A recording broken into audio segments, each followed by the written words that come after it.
The BJP has romped home to victory in 3 of the 4 states that were poll-bound.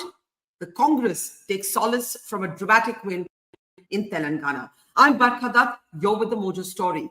It's been the Modi magic all the way in the states of Madhya Pradesh, Chhattisgarh and Rajasthan, where, of course, some credit, in fact, a lot of credit is also to be given to Shivraj Singh Chouhan, who led the campaign in Madhya Pradesh without being formally declared as the party's chief ministerial candidate. The BJP has also taken the state of Chhattisgarh, where several political pundits have predicted that Bhupesh Baghel could return as the incumbent chief minister. The Congress can draw solace only from its big win in Telangana, where too the BJP has improved its performance, of course, but it is, in a sense, for the Congress, a doubling down of its gains in Karnataka. Are we looking now at a north-south divide in Indian politics? How do we understand the capture, as it were, of what is loosely called the Hindi heartland by the BJP? And even in states where the BJP sidelined its provincial, state, regional leaders, how has the BJP managed to pull off such distinct and handsome victories? The day belongs, as it were, to the BJP, and it belongs to perhaps 3 men. The Prime Minister, whose brand has prevailed in all of these elections, Shivraj Singh Chouhan, who, without fuss or drama, has led his party to victory. And we should also give credit to Revant Reddy, who has led his party to victory in Telangana. To decode the meaning of these numbers, to understand the political implications, I want to introduce a very special guest now, our favorite political analyst, C-Voter Psephologist, Yashwant Deshmukh. And Yashwant, what a Sunday it's been. It's been a election super Sunday. Awaaz nikal gayi, matlab kitna confusion. And has it gone as you expected? Or what has been the biggest surprise for you? Yeah, well, Barkha, not a surprise. Basically, we have been discussing, yes, Madhya Pradesh people might call it a surprise, but remember, we have been discussing that there is no anti-incumbency in Madhya Pradesh. There was fatigue, and the question was whether it is a contest of Kamal Nath versus the BJP, the organization, and clearly it is the organization which has won, because they managed to pull out the voters from their home. And yes, due credit to Shivraj Singh Chouhan, as you correctly mentioned, he was popular. Yeah. He did not create any fuss when he was not declared the chief ministerial candidate. In fact, probably he realized that, whatever the center is trying to do by putting in, it's only going to eventually help him, at the same time. Because, you remember when the 7 member of parliaments were sent to contest the elections, 6 of them have won or are on the verge of winning. So clearly in their respective districts, these gentlemen have kind of put up a kind of a campaign where their own supporters thought that our person can also become the chief minister. So that way, it was a perfect micromanagement as far as the BJP was concerned. Full marks to Shivraj Singh Chouhan for his untiring, unwavering campaign. He was the most popular candidate of the BJP and any candidate as such. Full marks to even, to an extent, Kamal Nath, because, he has converted his support base for his votes. But where he lacked was a complete organizational degradation of the Congress, in that way. Can I interrupt you? Because you said full marks to Kamal Nath. We've had other analysts through the day who've said that the biggest defeat, the biggest loser today has been Kamal Nath. In fact, he's been someone even called him an overestimated brand. Somebody said he's been a political disaster. You are still giving him some credit. You are thinking it could have been even worse for the Congress, perhaps in Madhya Pradesh. Okay, look at this. Look at it this way. I understand what I am trying to say might not go down well with many quarters of analysis in that way. What exactly the thing would have been if Kamal Nath would not have been trying whatever he was trying to do? Kamal Nath was effectively trying to negate the party's image as the anti-Hindu party. He tried to come up with a brave face when Jyotiraditya Scindia left the Congress and joined the BJP's rank and file, and he tried to somehow carry yet not carry the baggage that Digvijay Singh carries with him for the Congress. So it's I mean, of course, if he was the face, he has to take the blame. But more than that, it's the complete disastrous failure of Congress as an organization. That's where I feel that everything has gone wrong for them. And if they cannot manage to pull up the organization in this election, Barkha, forget about 2024. This is a done deal. This is something. Let me put it this way. This is an election where BJP went in with a handicap of fatigueness, handicap of anti-incumbency, that to 20 years of anti-incumbency. BJP went with the handicap of their organizational problems due to the imported leaders along with Jyotiraditya Scindia. Still, if they can pull up their rank and file and go ahead in this battle cry without any face being declared as the chief minister and prime minister and campaigning day in and day out, making it a battle for. Imagine what will happen in 24 when the prime minister is the real thing to sell. Right now, the prime minister face was not even the thing to sell in Madhya Pradesh or any other state for that matter. I was just thinking exactly that these are the three states, the ones won by the BJP, that actually the Congress won in 2018 and then went on to get decimated in the Lok Sabha. Now they're starting the assembly with this, kind of very distinct defeat. When you look at, we're now in Rajasthan, but if we can just go back to Madhya Pradesh for a moment. When you look at Madhya Pradesh, as you said, can you take the slide back to Madhya Pradesh? Shivraj Singh Chouhan, your own opinion polls found a certain fatigue factor. You spoke about, the narrow difference of popularity between the two as individuals. Mamaji, Shivraj Singh Chouhan used to be a consensus-building, gentle sort of persona. He tried to transform or recast himself as bulldozer Mamaji. Then in the last time he came up with the Ladli scheme, he reached out to women and girls in particular. Is this Shivraj Singh Chouhan's, is ये मोदी की जीत है कि मामाजी की जीत? ये महिलाओं की जीत है. ये जो आपको honestly speaking, more than the seat share. See, what is distinct for me, I did not fail to read the vote share in any other state. The gap and everything, I got it correct. Even the Chhattisgarh cliffhanger, we predicted that, okay, it's a cliffhanger. Look at the 8% vote share gap, which, by the way, I mean, full credits to Pradeep Gupta that he managed to read, this vote share gap in Madhya Pradesh very well. He didn't manage it in Rajasthan. That doesn't matter. But this was his spot on. And he said that this is only because of the Ladli Behna Yojana that, and we failed to read that because, I mean, first of all, it was undersampling. That's okay. But to see that there was a silent majority of female voters, who not only voted for certain scheme, it's not a Labharti thing. Please try to understand.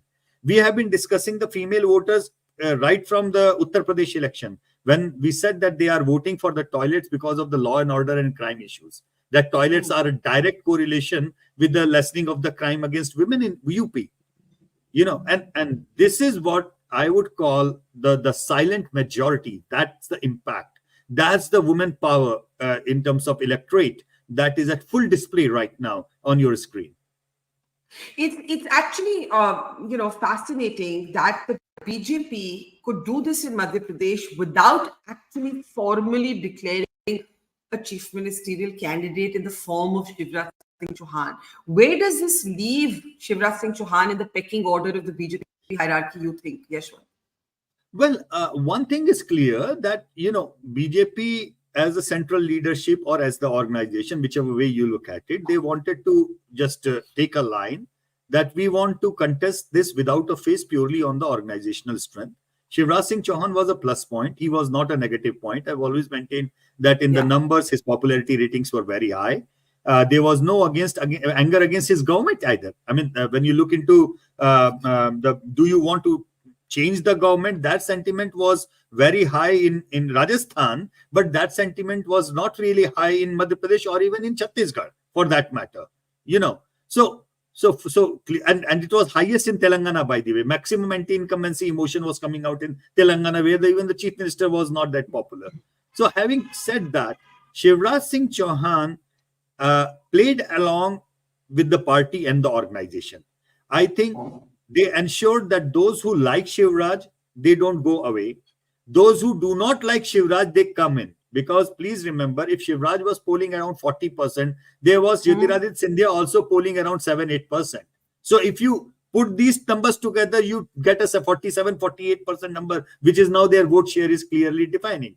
So they just ensured to the pro BJP sentiment voters who were in the fatigue row, who thought that there should be a change. They gave a kind of a message that, okay, there is a possibility of the change, but that change is not in the Kamal Nath, that change is not in the Congress. So if you do not like Congress, just don't go away. Wait for us. So going by that sentiment analysis, I believe that whatever the BJP strategists tried to fight that fatigue, but I want you to explain these numbers, because the fatigue, instead of manifesting itself with Shivraj, look at the comparison on your screen. You have a 9 percentage point difference between the two parties, and you have the Congress coming down and the BJP going up so significantly. But Congress is like almost the same, Barkha. You see, it's 40.9 to 40%, and these are not the final vote share. By the time by final vote share, I believe that Congress vote share is not intact. It is not.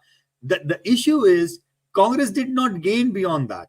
Congress did not gain anything beyond that what they got the vote. And this Congress vote share, Barkha, is, by the way, after the rebellion, in their most strongest of the regions, that is the Bundelkhand and in the Chambal. Ideally, if Jyotiraditya Scindia is walking away and he is kind of carrying 8-9% of supporters with him, then the Congress vote share should have been at 32%, not 40%. Right. So what I feel that there would be a lot of analysis of wheels in the wheels and what worked and what did not work. Everything that could have worked for the BJP has worked, but I think nothing worked better than the Ladli Lakshmi Yojana, Ladli Behna Yojana. I think that thing that came across, the women voted them across the party line, across the caste and creed and all the economic sections line. So that became a defining factor. And look at the others vote, that 18% dropping to 10-11%. That is where the bipolarization of the state is now complete as far as the two parties are concerned. Talk a little bit before we move on to Rajasthan. Okay, I know the Chhattisgarh slide is on, but I'm on Madhya Pradesh. If we can go back to Madhya Pradesh, talk a little bit about Scindia. There was a lot of even you were wondering, how would the Scindia factor play out? How would the party do in Chambal, Gwalior? Would Scindia, be vindicated in his decision, as it were, to switch sides? How do you see the Scindia factor? Is it a factor at all? How do you see it? Scindia is an asset for the BJP.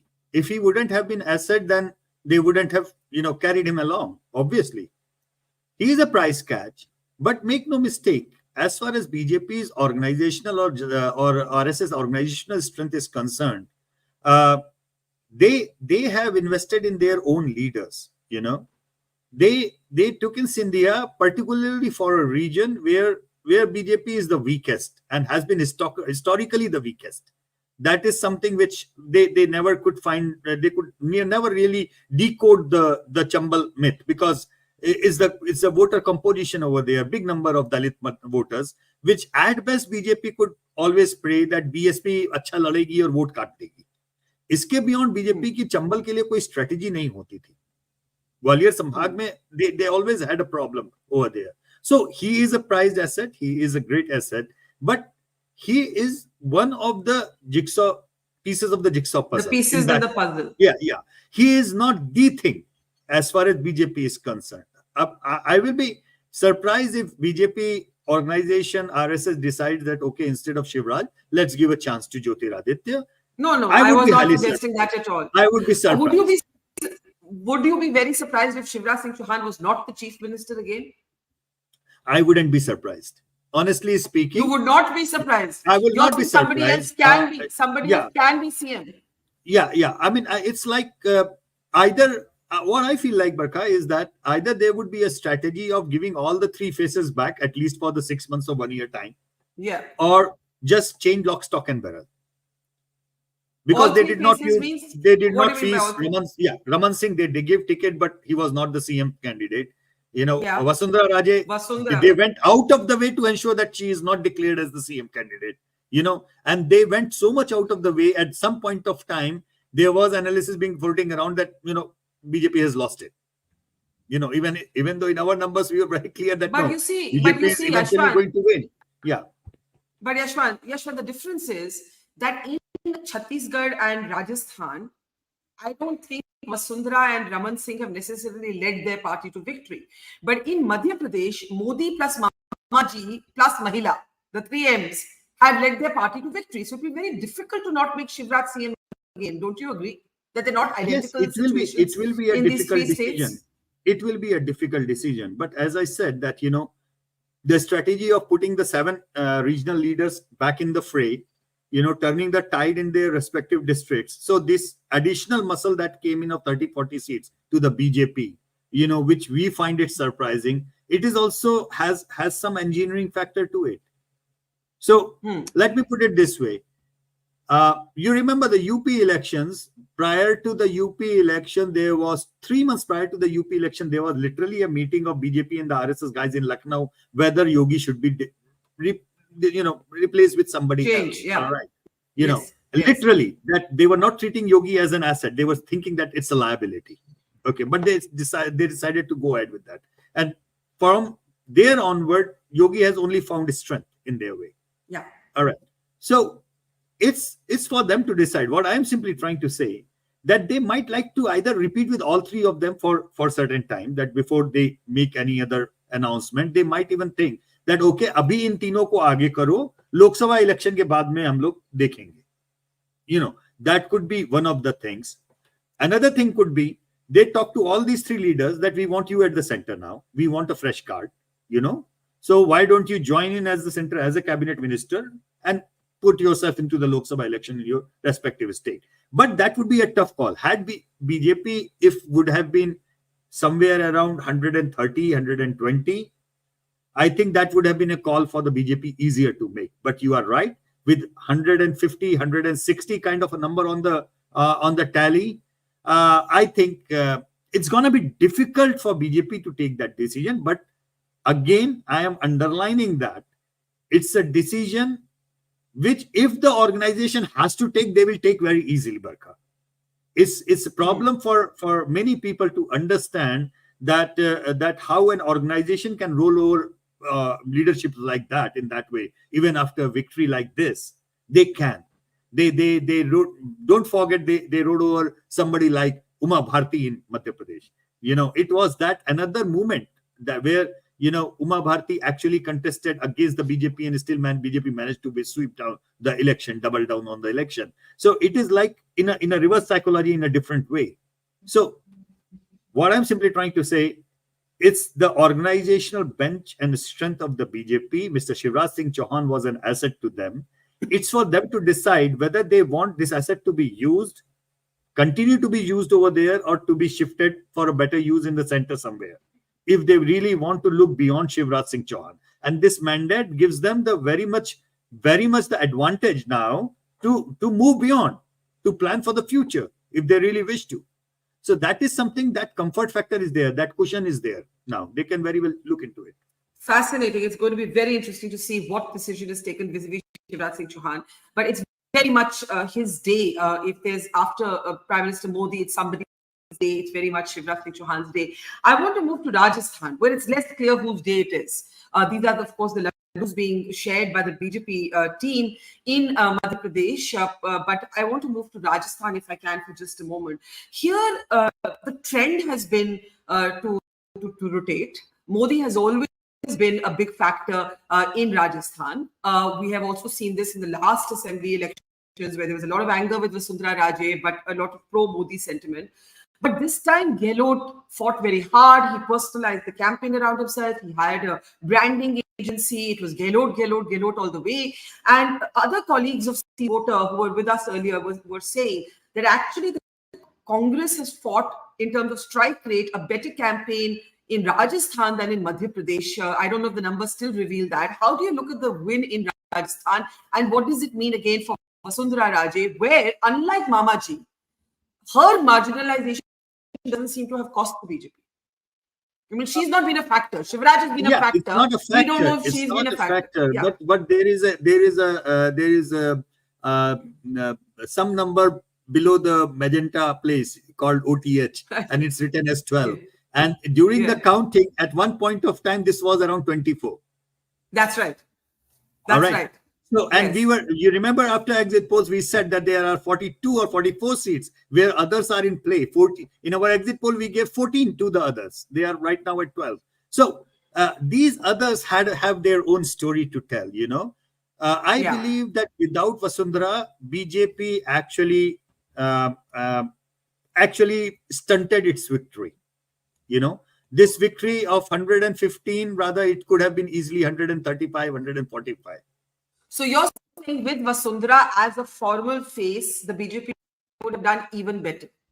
Probably could have done better because a lot of others into place that wouldn't have come in there, and also the fact that it would be much more clear mobilization, you know, in that way. But having said that, this is the strength again of the organization, that without any face they could go and win at 100, you know, 115, 110 plus whatever the final number is gonna be, you know. So yes, they kind of tick the checkbox. Even without Vasundhara, we can win. With Vasundhara, this victory would have been much bigger. You know, it's like a kind of a complicated Madhya Pradesh scenario where they kept Shivraj Singh Chouhan and they swept. Suppose if they would have changed Shivraj Singh Chouhan, or if would have, you know, without declaring, but an but as an opposition leader, they would have gone in, you know, then probably that would not have been the case. So yes, they have all the easy access right now to change Vasundhara. It's gonna be a big decision for them, but I believe that they went into this campaign with a firm belief that they wish a change. Yeah, it's quite clear. It's very clear. I mean, they went even in Madhya Pradesh with a belief that they wish a change. So you are arguing that it will be the same approach in all three states. I'm arguing with no basis of any insider knowledge, just instinct, that it's much easier to not make Vasundhara the chief minister than it is to not make Shivraj the chief minister. Well, you are right, Barkha, but then the margins are not that comfortable in Rajasthan. That's right.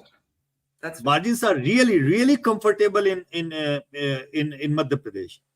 If tomorrow Shivraj Singh Chouhan ji is given a rousing welcome, big tali and mala, and Prime Minister says 5 really cute points about him and says, Shivraj ji, I need you now in the center to help me. You know, the Prime Minister knows how to say his words, and that would be a difficult thing for him to say no after that. So yes, I mean, the thing is, Barkha, that अगर बनाना नहीं था तो इतना हल्ला क्यों मचा? मतलब, you know, अगर बनाना ही था, अगर उन्हें इन तीनों को ही लाना था, then probably they would have gone ahead with the campaign in the same way. There could be a swap of sorts, swap in a way that Vasundhara's son is a member of parliament from Jhalawar. They could very well try to tell her that, okay, we'll accommodate your son in the state and you should be moving on to the center if they really have to. By the way, it is also a possibility, Barkha, that they might continue with all the three faces for the time being till the Lok Sabha elections are over.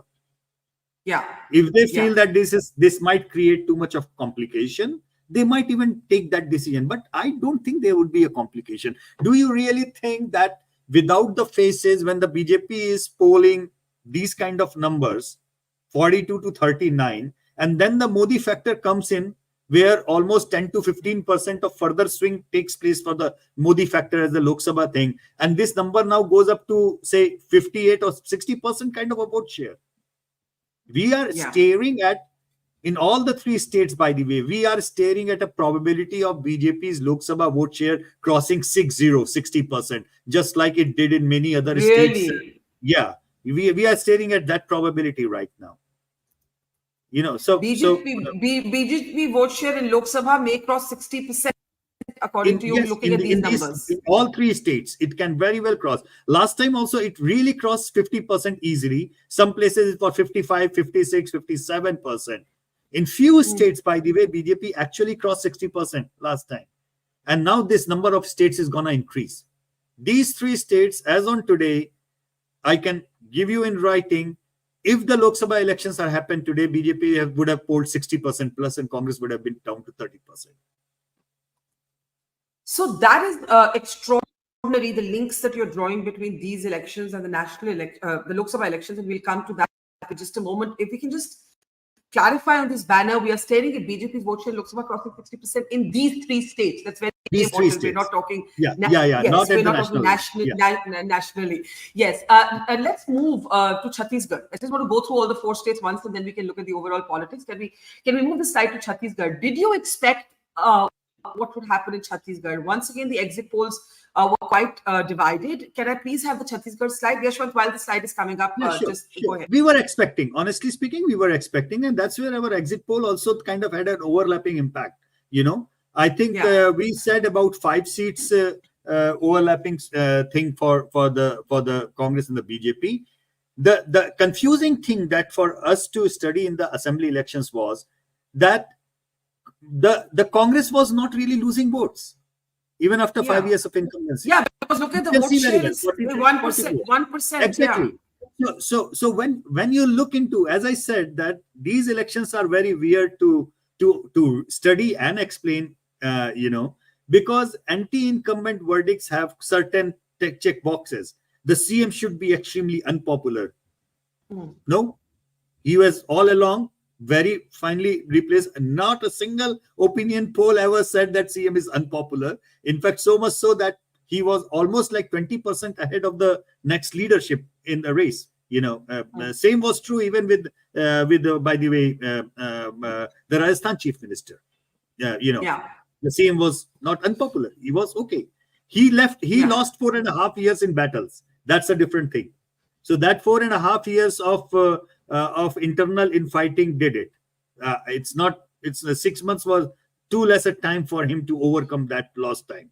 But if I'm not wrong, as you're saying, the personal popularity of Baghel is not what took a hit. So what happened here? What happened here according to you? I think if you look into the 3rd column, you will understand. What happened was that in the last election, Congress got a disproportionate victory, or BJP lost disproportionately. It became 24% vote share for others in the previous election, right now 12%.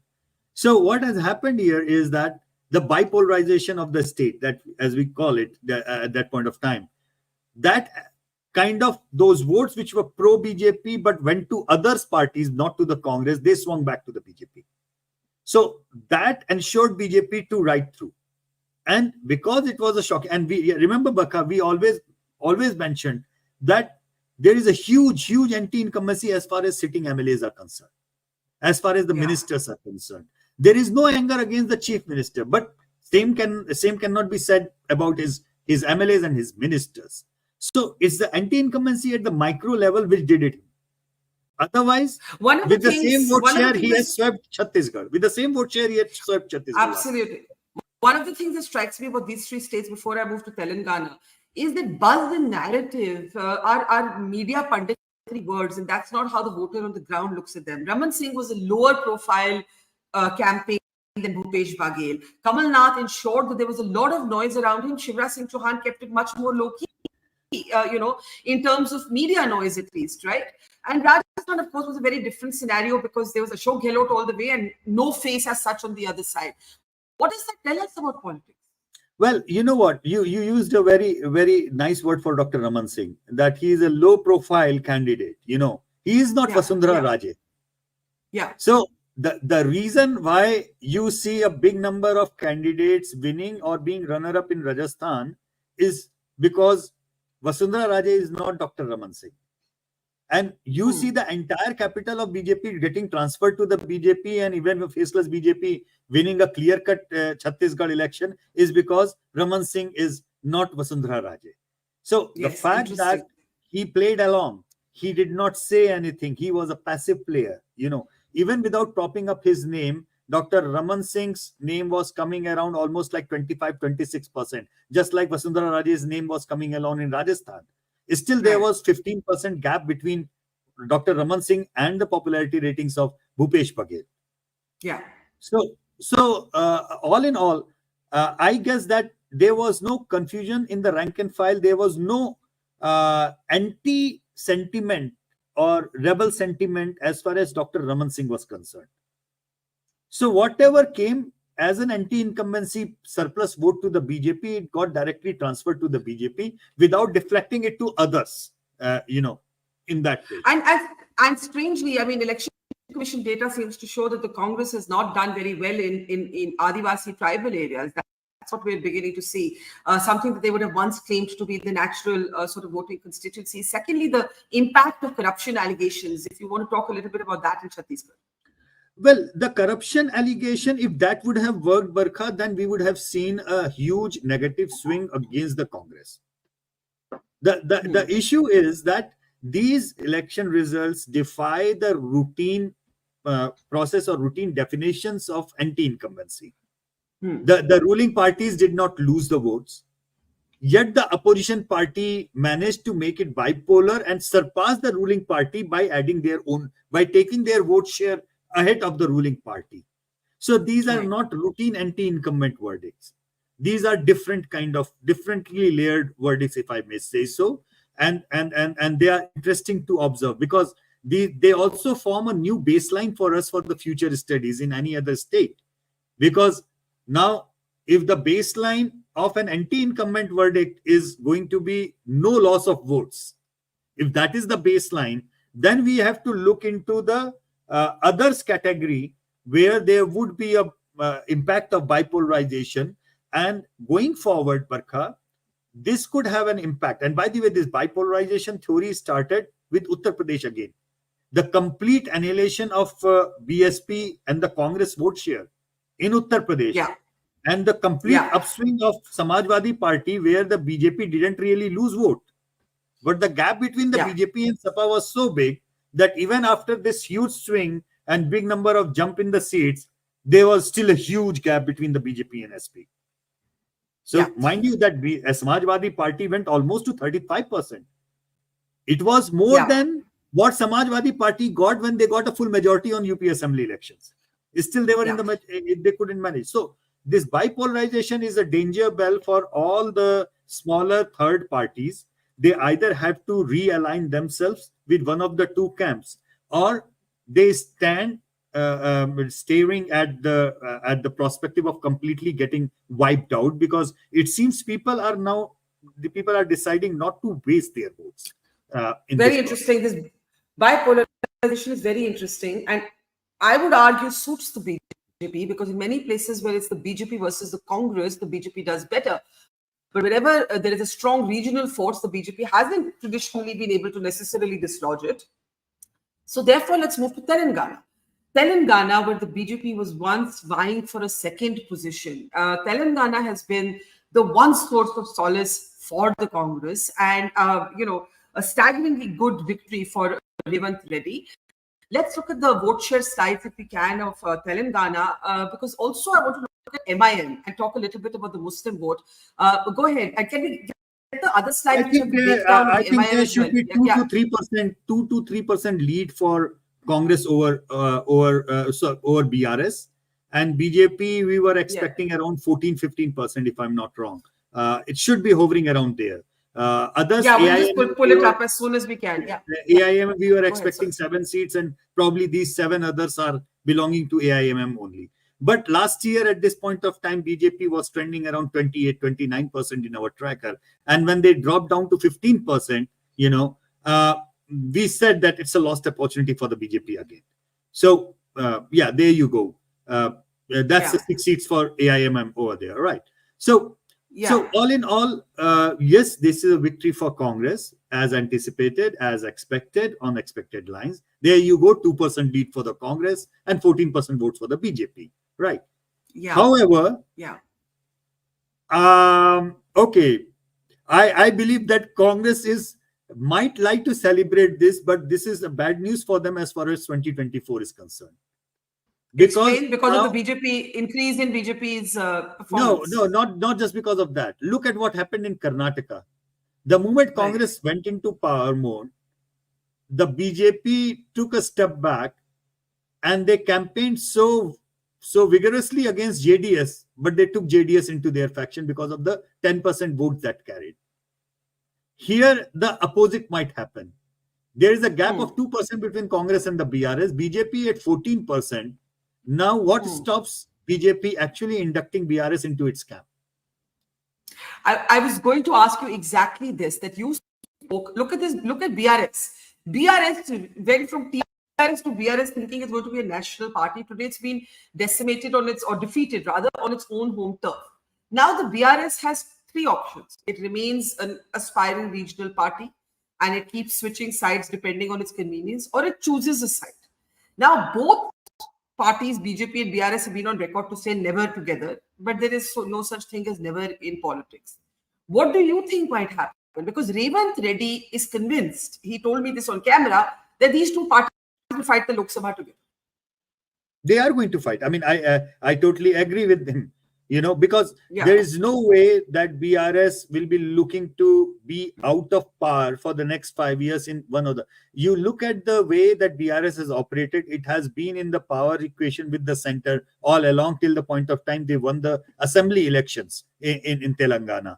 In 2009, I remember after the polling got over, they joined the NDA thinking that NDA is winning. But when NDA did not win, they joined the UPA bandwagon again.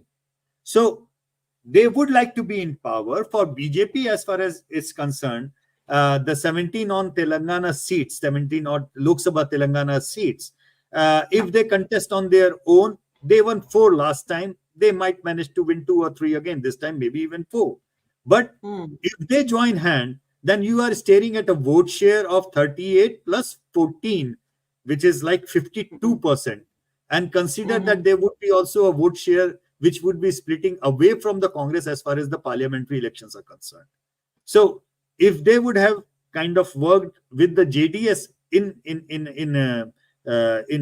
Karnataka, plugging in that 10% Vokaliga votes for the Lok Sabha elections, I think these results actually open up the gates of NDA for the BRS. If the BRS would have won, they would have not gone with the ahead with the BJP. Yeah, but right now I see that these results are going to go open the gates of NDA for the BRS. Okay. Meanwhile, there's a very interesting contest. According to the Election Commission in Kamareddy, which is where Revant Reddy is directly up against KCR, at the moment, it's the BJP candidate that's ahead. I just wanted to give you that update. By the way, that local BJP candidate was quite popular and quite handy, actually. Venkataraman Reddy. I just wanted to take his name. Yeah. But I will not be surprised. I will not be surprised either ways. Kamareddy going anti-BRS.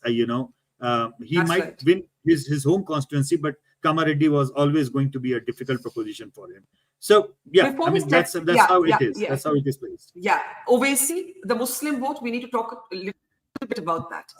Well, I am not sure about the 1% vote, because with 1% vote he wouldn't win 6 seats. Number one. Number two, it is also a possibility of concentrated effort, because last time he contested bigger number of seats. So actually, him not contesting those many seats was taking in line that the Muslim votes will be shifted to BRS. Remember, he even gave a candidate against Muhammad Azharuddin just to split the Muslim votes in that way. So he and BRS were very much in good understanding all along.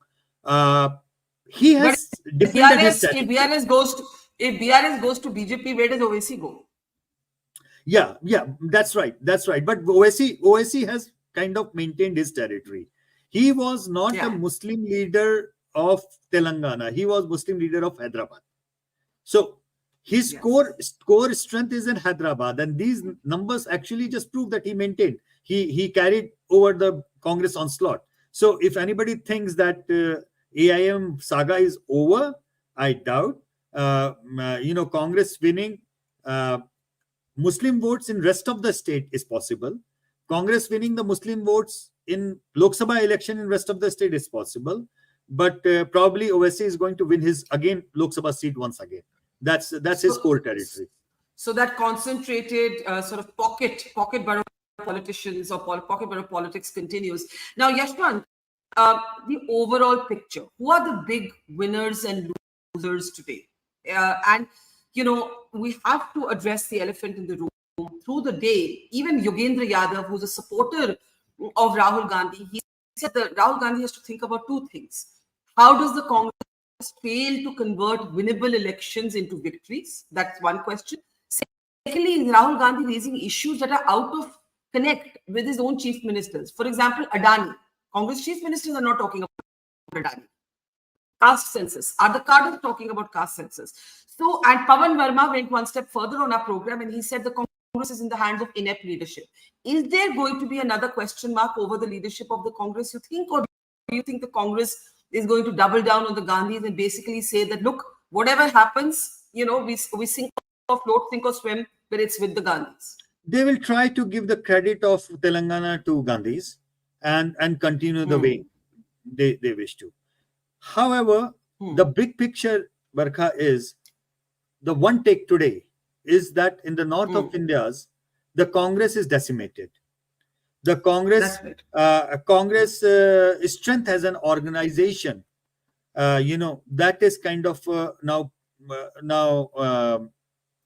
what shall I say? Now it is struck at 40% decline kind of thing, which was also the vote share which they used to manage to get even in Gujarat, by the way. But that 40% vote share is not enough to make them win in Gujarat for the last 3 decades now. The way it is, like, there would be always 35 to 40% anti-power vote or anti-BJP vote, which will continue to be with the Congress. But Congress as an organization would be very difficult, in a very difficult position to pull them out. And mind you, that even in these 30-40% votes, 40% vote that Congress numbers are looking at on the ECI websites right now, almost about 10 to 50% vote is kind of a swing vote, which will shift over to BJP as a Modi vote whenever the Lok Sabha elections are there. So when we talk about the Congress central leadership, this is the lower point of the Congress vote, which is there because of their regional leadership, not because of their central leadership. Congress has got these many votes in spite and despite of their central leadership. Let me put it this way. Yeah, not because of their central leadership. And because of the central leadership, their central leadership swayed vote, Barkha, we will know in coming May. You will see what kind of the vote that their central leadership, by virtue of portraying themselves as anti-Modi, is going to get them. So let's talk as a last set of couple of questions about impact on 24, if any. You have argued always that state and national elections are different. And indeed they are, because these same 3 states were won by the Congress in 2018 and lost badly in the Lok Sabha. But given that you're looking at a potential 60% vote share on the back of this kind of organizational strength of the BJP in the Lok Sabha, A, what does it mean for 24? B, do you believe there's a north-south divide in how national politics is now going to be conducted? And do you believe the opposition will also now reorganize itself around that pivot? Will the southern parties emerge as the pivot of the opposition bloc? I would have my own reservations on that kind of north-side divide analysis, for a simple reason. BJP did win majority of the seats in Karnataka last election. Correct. And they are likely to win majority of the seats again. You can again, just like the 60% thing which I am predicting right now, I can predict right away that along with the JDS, BJP is going to win no less than 25 out of 28 seats in Karnataka, even though it has the Karnataka Congress is ruling, And if the BRS joins BJP hands, then together they will win maybe 14 out of 17, something of that range, in that way. So Andhra, in any case, Congress is 0. Andhra is a contest between TDP and TDP and YSR, right? Same is case with Tamil Nadu. Congress is also 0. It's not the BJP only. If only we are talking about BJP being a big 0 in Tamil Nadu, it's a TMK ADMK fight. If you take DMK out of the equation from the UPA, what is the strength of Congress in Tamil Nadu? So basically, if you look at it from the same, when we talk about the north and south divide, it is literally we are talking about Congress versus BJP, and BJP is a big zero. So now it's the opposition territory as far as south of India is concerned, which is wrong. Because barring at this point of time Kerala, where the opposition as well as the Congress both are aligned as anti-BJP, so there is zero hope for the BJP as far as Kerala is concerned. The same logics which work against the BJP also hold true against the Congress. So that is why I don't see it's a north-south divide, because these states had these dynamics all along. Tamil Nadu was Tamil Nadu all along. DMK has with NDA, AIDMK has with NDA. Both these parties have been with UPA as well. We have seen TDP in the NDA, TDP contesting last election with the Congress alliance. And same goes with Jagan Mohan Reddy. He was not in the NDA, but for the last 5 years, he played along all the policies of the BJP as far as their Lok Sabha strength and Rajya Sabha strength was concerned. So that binary of north-south is not there. I think when the national elections will happen, then at the national level, the contest of BJP versus the Congress, the contest of Rahul Gandhi versus the BJP, that thing, Rahul Gandhi versus Modi, that thing is going to take place at the national level, including the southern states. Only state where I would say is kind of immune to that kind of debate or that kind of contest is Tamil Nadu. Because Rahul Gandhi as a presidential candidate is again going to sweep Kerala. Left front has no chance in Kerala. I can give you in writing. Congress is likely to win 20 out of 20 in Kerala this time, because they are facing huge anti-incumbency after their second victory in Kerala, and left doesn't have any narrative to be against the BJP as far as the central politics is concerned. So Kerala voters are very clear. If they want to defeat the BJP at the center, they will go along with Rahul Gandhi. Yeah. So what is it? What does it mean, Yashwant?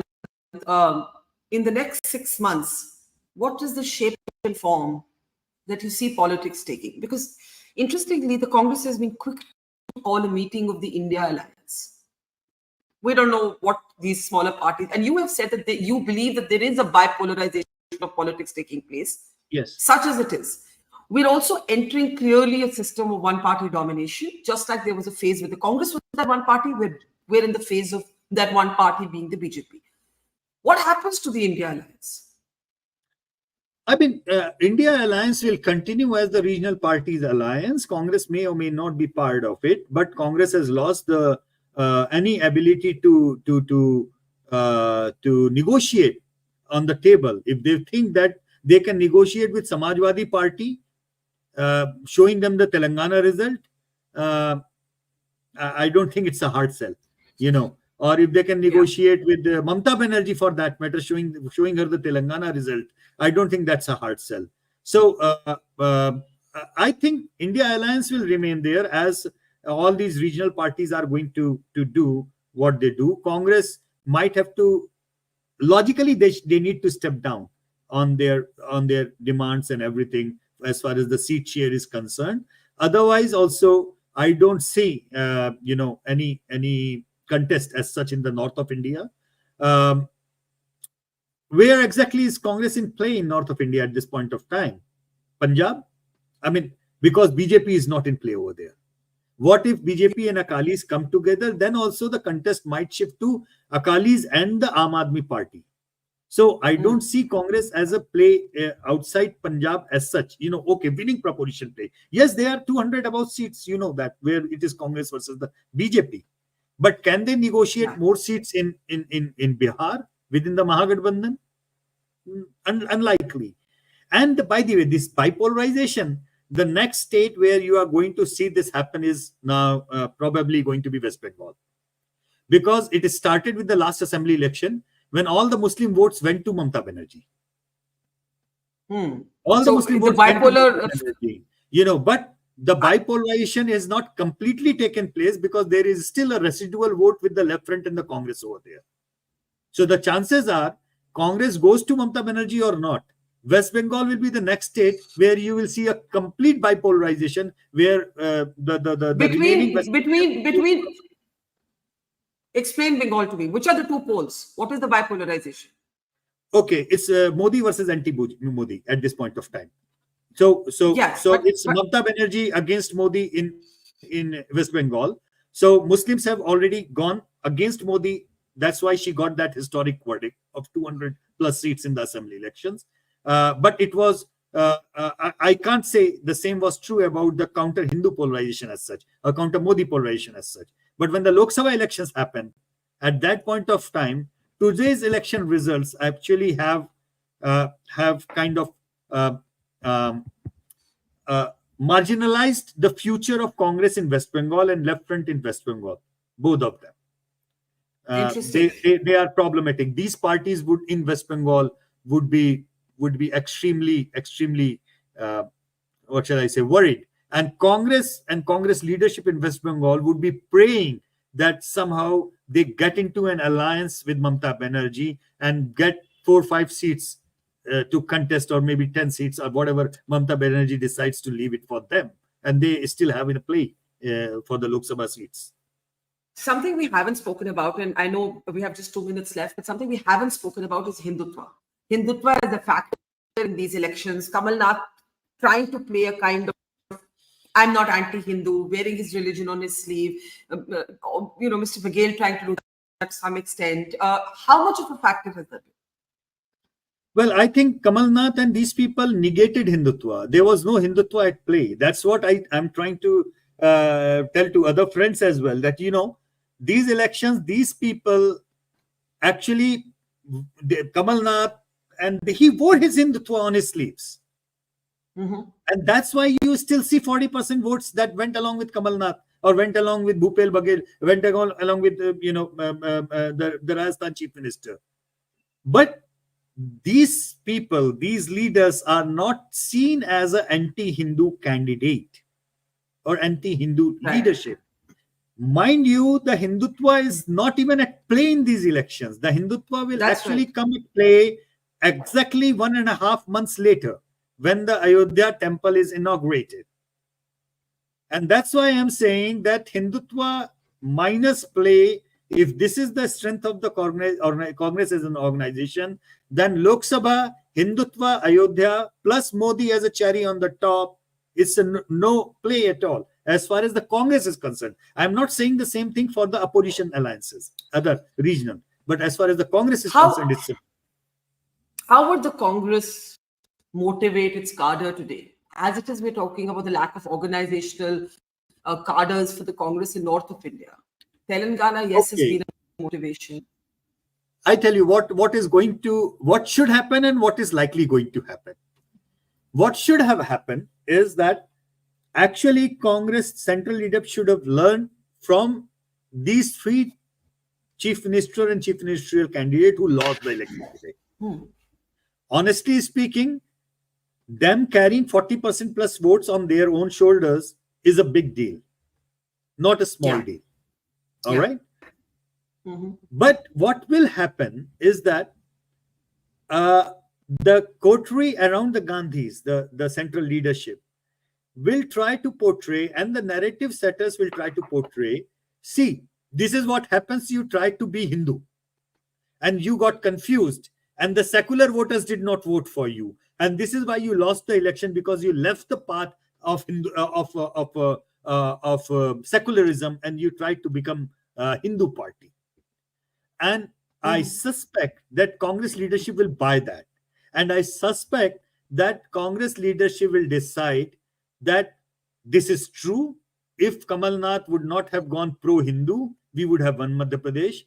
If these 2 gentlemen, chief minister, would not have gone pro-Hindu, we would have retained these 2 states, and so on and so forth. And look at us. We gave a pro-Hamas, anti-Israel kind of emotional sentiment looking at the Muslim voters in Telangana, and we won. So what they are going to read it is that their brand of secularism won the election for them in Telangana. That's what they are going to read.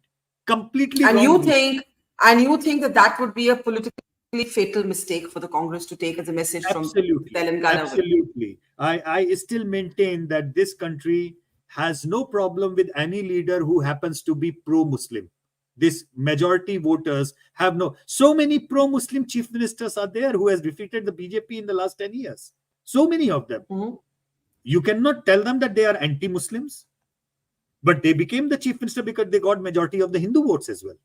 Yeah. They got the majority of the Hindu vote because Hindus do not think them as anti-Hindu. So in this country, the political narrative is now like, Barkha, you can very well be electorally successful being pro-Muslim if you are identified as a pro-Muslim. But it's very difficult to be electorally sustainable in these times when you are branded and carry a narrative of being anti-Hindu or seen as anti-Hindu. That's a big, very, very fine line, but a very huge difference, very big difference. So ideally, the Congress leadership should be learning from these gentlemen who have got defeated today and try to take it forward. But they will do, I am absolutely sure that they would do bang opposite of that. Bang opposite of that.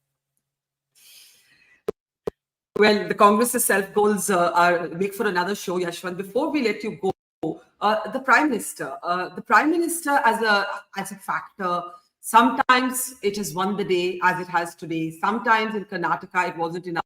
In Himachal, it wasn't enough. If you were Prime Minister Modi today, of course, you'd be very happy. But what might you be thinking, or what should you be thinking? Not as the Prime Minister, but as Narendra Modi, the face of the BJP, the leader of the BJP. I think the Prime Minister also happens to be an organization man. I think because he was General Secretary organization, let's not forget, before he became the Chief Minister of Gujarat. And being an RSS Pracharak himself, he knows the strength of creating and nurturing and sustaining an organization. And this is why we don't see the Sudarshan Vajpayee friction, which was the talk of the town during the NDA one. Yeah. In the last 10 years, how many times did we hear about Modi and Bhagwat friction anywhere? Not even a single point of time, Yeah. And we have seen so many high-profile general secretary organizations coming from the RSS to the BJP rank and file, and they are seen as a strength. Every time you talk about the UP sweep, you tend to get that RSS gentleman who was the core of the BJP win in Uttar Pradesh, and so on and so forth.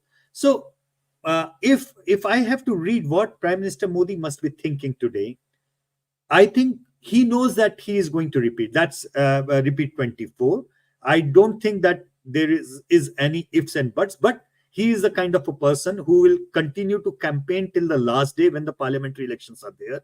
He is not the kind of guy who will sleep even for a day on looking at these laurels. He is a kind of guy who will ensure in a practical real politics that he gets along just like JDS. Probably he will try to rope in the BRS, even though so much said in campaign and all said and done. He has that kind of political flexibility. He also has this kind of political flexibility where he might even decide these three big names in these three states to continue as the chief minister for the time. He might very well think on that line that, abhi chhod do, baad mein badlenge, 6 mahine baad dekhenge. Or he might even like to think, talking to these three major leaders, that yes, your contribution is greatly appreciated, but this is the time the organization has to take it forward. And even though Karnataka backfired, but he knows that he has put Karnataka BJP on the right line 5 years down the lane, where there would be enough Voka-Liga leadership coming up. There would be enough leadership in other coming up. But he did have to bring back Yediyurappa's son after sidelining Yediyurappa. That's because he had to balance it out the JDS alliance, because once the Voka-Liga leadership alliance had come in, he had to balance it out with the Lingayat leadership. With the Lingayat, yeah. So that's the local political thing. It's not. It's less of the hereditary in that way and more of the political micromanagement. So yes, the family and what shall I say, the issue of one family ruling and one family doing those kind of things which work against the Gandhis, it doesn't really work within the BJP because they have somehow tried that one at a time kind of thing. See, because of BJP's policies, the biggest, the guy who I really sympathize with is Rajnath Singh's son. You know, he is being sitting MLA, being in the organization for really long time. He's a very affable character, Pankaj, but he is not getting a due promotion just because his father happens to be a central minister. So that is going to play. And I think Narendra Modi knows that 2024 is his to take, but he is not, being as relentless person that he is and being the perfectionist that he is going to make sure that he does the unimaginable and touches and pushes the BJP to cross 350 this time. Ab ki baar 350 par or something of that sort. He will come up with something. Let's give due. Okay, if this were yeah. Absolutely. If this were absolutely. I said at the beginning that I think the day belongs to Modi, Shivraj, and Revant. But let me ask you the same question: if this were a prize-giving ceremony and you were giving away the prizes, who would you be giving the prizes to today? Not any individual, but probably the BJP as an organization. And for a simple reason that it's not easy to manage your organization even after being in power so long. Organizational decline, Barkha, comes in very easily when you get 2-3 mandates back to back.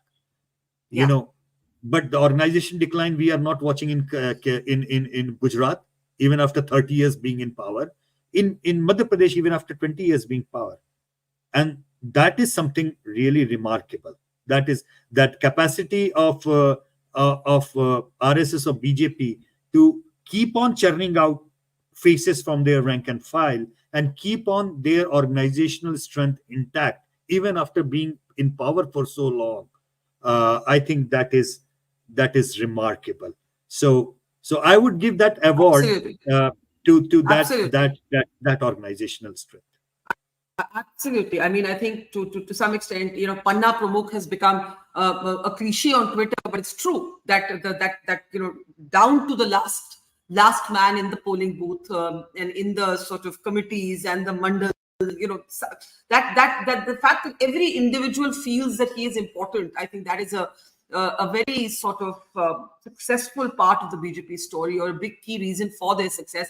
Thank you, Yashwant. We'll let you go. We've taken an hour of your time. Maybe we'll see you later. We hope you can make some time. But thank you so much. It's been a fascinating conversation. Take care. Thanks, Yashwant. Take care. Bye-bye. Mojo Story has always made a commitment to its viewers to go to where the story is. And as you can see here, we are at the epicenter of the Israel war on Gaza. We are right at the front line, about 1 mile from the Gaza Strip, as the Israeli military gets ready with its tanks and its gunners to begin its final frontal assault that will take troops into Gaza. As we said, we are not like other organizations. We believe in giving you all sides of the story objectively and as much as possible from the ground. And that's exactly what we're doing here, covering the biggest global story today from the epicenter of the war zone.